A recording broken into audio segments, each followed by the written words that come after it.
If anybody has any prayer requests, put it in the comment section and I'll pray over it. This message is titled, America Must Turn Back to God. Jeremiah chapter 12, verse 9.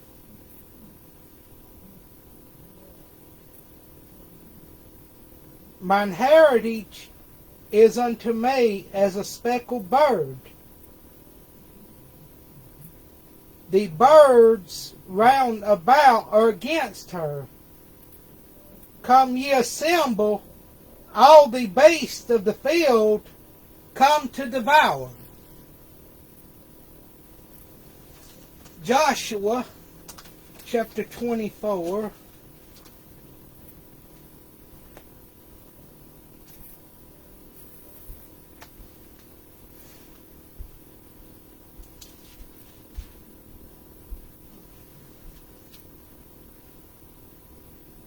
Verse 27.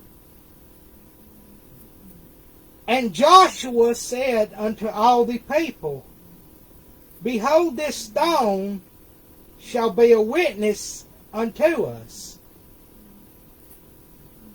For it has heard all the words of the Lord which he spoke unto us. It shall be therefore a witness unto you, lest ye deny your God.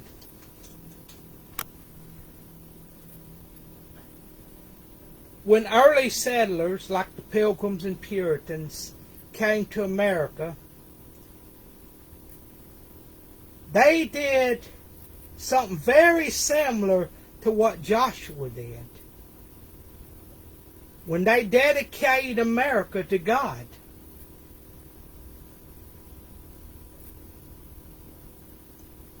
Proverbs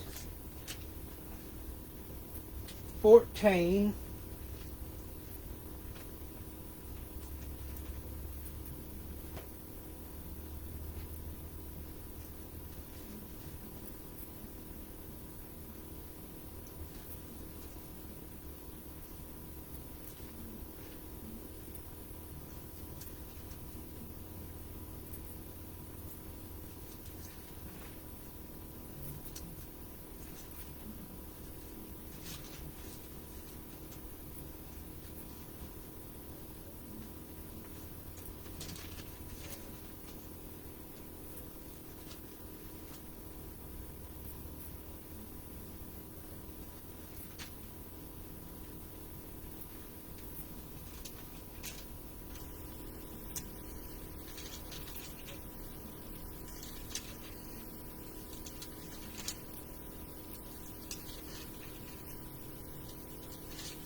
Proverbs 14,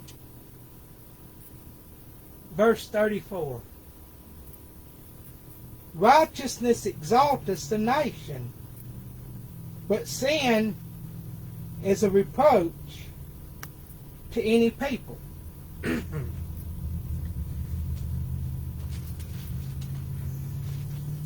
George Washington, in his, I think it was his farewell address, it may have been his inaugural address, but he told America this right here. He said, I now make it my earnest prayer that God would have you and the state over which you preside in his holy protection, that he would incline the hearts of the citizens to cultivate a spirit of subordination and obedience to government, to entertain a brotherly affection, and love for one another, for their fellow citizens of the United States at large, and particularly for brethren who have served in the field. And finally, that he would most graciously be pleased to dispose us all to do justice, to love mercy, and to demean ourselves with that charity, humility, and pacific temper of mind which were the characteristics of the divine author of our blessed religion. And without a humble imitation of whose example in these things we can never hope to be a happy nation. What Washington was saying here was, unless we imitate Christ, we cannot hope to be a happy nation. When Abraham Lincoln was leaving Springfield, right before he became president, his farewell address to the people of Springfield, he told the people that without the divine being who assisted Washington, without his help, he could not succeed. With his help, he could not fail.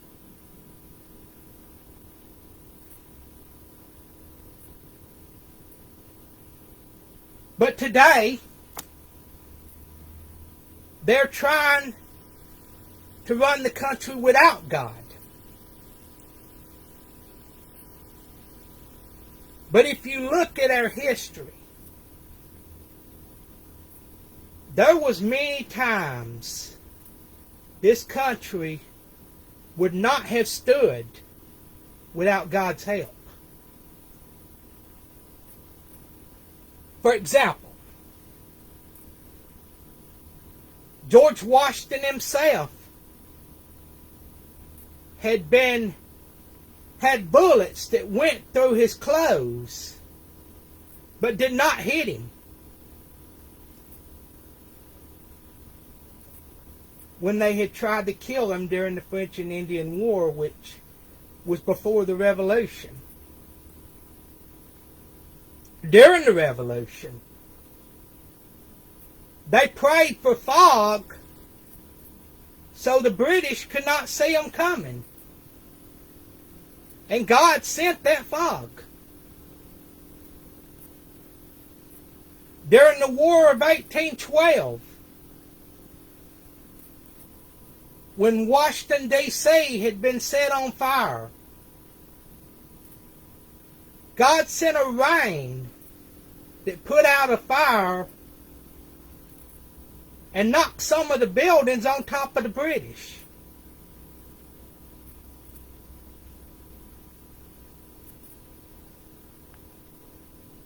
During World War II, Patton had the chaplain put out a prayer for good weather because they was fixing to go into battle. And so they prayed that prayer for good weather, and they had that good weather. During the Cuban Missile Crisis, there was a number of times we almost went to nuclear war then. And I believe we would have had it not been for God's help. When Ronald Reagan was shot,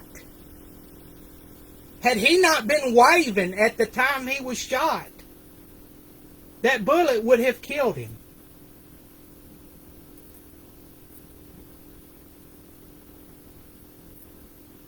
Have we forgotten what God has done for America? Do we feel that we don't need His help anymore. Look at Israel. They turned away from God. And they were exiled. Will that happen to us?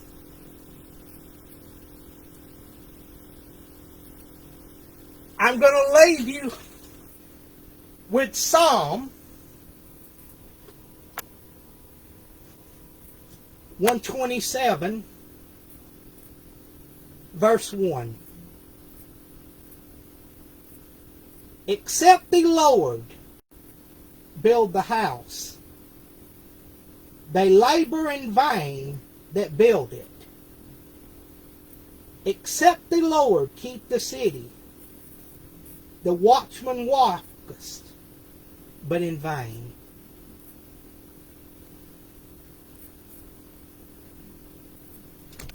In the election of 2016,